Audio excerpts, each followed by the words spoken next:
This is Dolynny TV, ladies and gentlemen. Good afternoon and welcome to this fine Sunday edition, non-game day edition. Can you believe that? It feels like it's been forever without a game day already, and we're only 2 cumulative games in to the 2022-2023 NHL calendar for our Edmonton Oilers. Of course, 2-0 undefeated. Yeah, let's go, right? Way to start at a Battle of Alberta that could have been a little sketchy. From what I saw in the comments, there was one comment saying, man, the Oilers are going to get skated by the Flames if they have the effort they did against the Jets.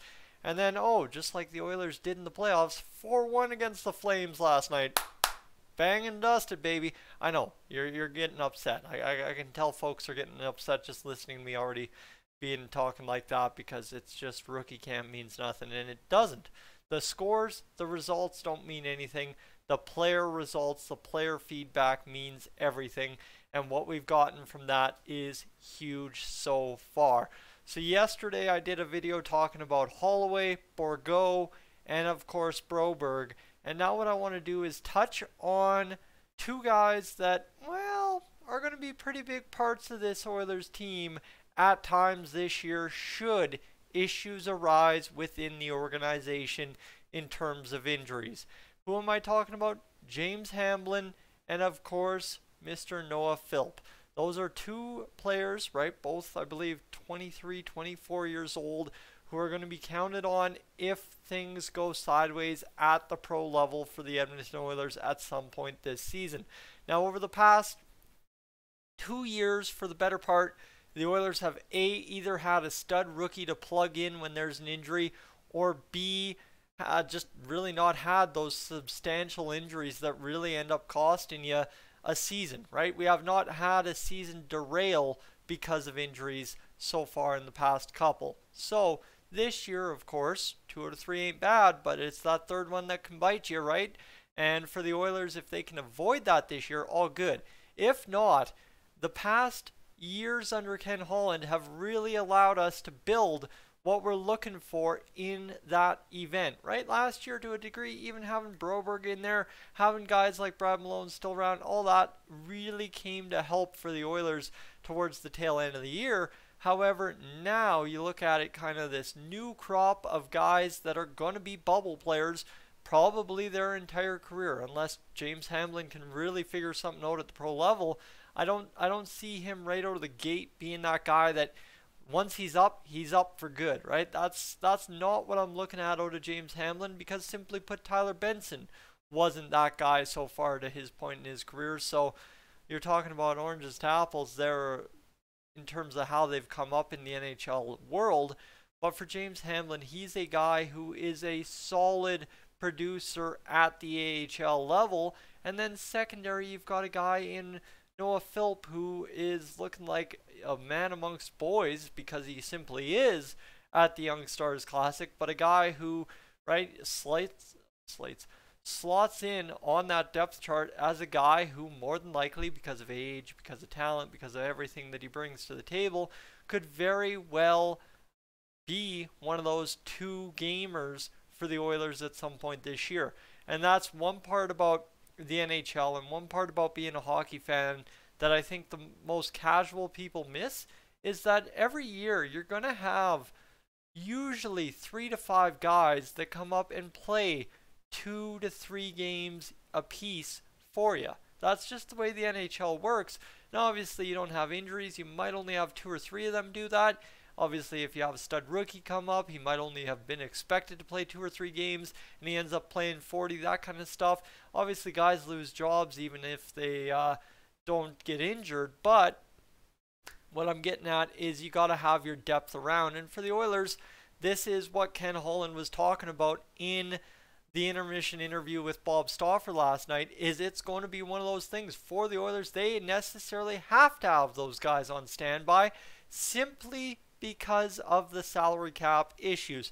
right? Yeah, it's still fancy for me to say you could go out, acquire Ben Bishop's LTIR money, and away you really go and get somewhere. But for the Oilers, that does not seem like a rumor that's popping up anymore, so it doesn't seem like it's likely. It seems like Ken Holland's pretty comfortable just rolling into the season going 21, 22 man roster, and away you go, which really realistically means you're carrying one extra player when it comes down to things to start the season over a full 20-man roster for a game, and that's kind of sketchy. But my friends, it just is what it is, and end of the day, that means opportunity. That's why we're talking today about James Hamblin and Noah Philp, is because that means opportunity.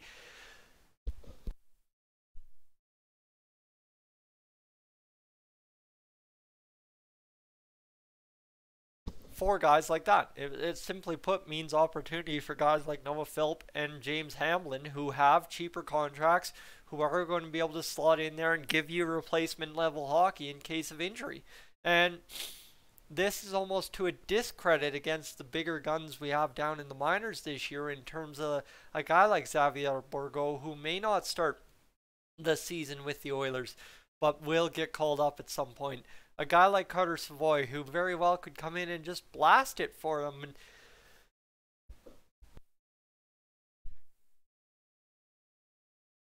cat allergies in full effect today. Sorry, folks. But yeah, like a guy like Carter Savoy, who could very well fully blast it down there in Baco and not earn a call up this year because of his contract, right? The cheapest of the cheap bargain contracts that the Oilers have in the farm system are going to be the ones that you end up having to ride out this season to be able to get the job done. And like a guy like James Hamblin, a guy like Noah Philp, those are two guys that are going to be invaluable to you at some point this season. You will see Brad Malone in the NHL, should worse come to worse, for the Edmonton Oilers at some point. So there's a lot that'll be kind of transpiring, but two guys that are deserving of the opportunity, two guys that will get the opportunity if the opportunity is there, are going to be James Hamblin and Noah Philp. And the early returns, what we've seen coming into this season in the rookie camp and the Young Stars Classic so far, have been phenomenal, and there's no arguing that that is a key piece to them coming into main camp, and hopefully, that is hopefully, being a mainstay in main camp. One of the last few cuts each of them will be, hopefully, and that means then all of a sudden you have your hard decisions on the roster, and the Oilers can get down to that 21-man roster, and away you go. Because one thing that everybody seems to forget here, and this is the easiest thing I think to forget, is a while back in June, the Oilers signed, or July, sorry, the Oilers signed Matthias Janmark, a guy that, right, is an NHLer. He's an NHL depth role player on your third and fourth line, but that's a guy that you're going to have a roster spot for coming out of camp unless he plays his way out. And nobody's talked about him being shipped out before he even plays an NHL game for the Oilers, but at the same rate, he's a guy that complicates matters, and end of the day, nobody's talking about it. So there's a lot to break down. We'll keep breaking it down day by day here on Dolynny TV. I'm going to go deal with cat allergies. But folks, that's just some wide open discussion on Noah Philp and James Hamblin and the opportunity they have before them this year, starting with this Young Stars Classic that they've done so well within. I'm Tyson, this is Dolynny TV. Thank you so much for tuning in. If you're new to the channel, make sure to hit that subscribe button. I am up on out of here.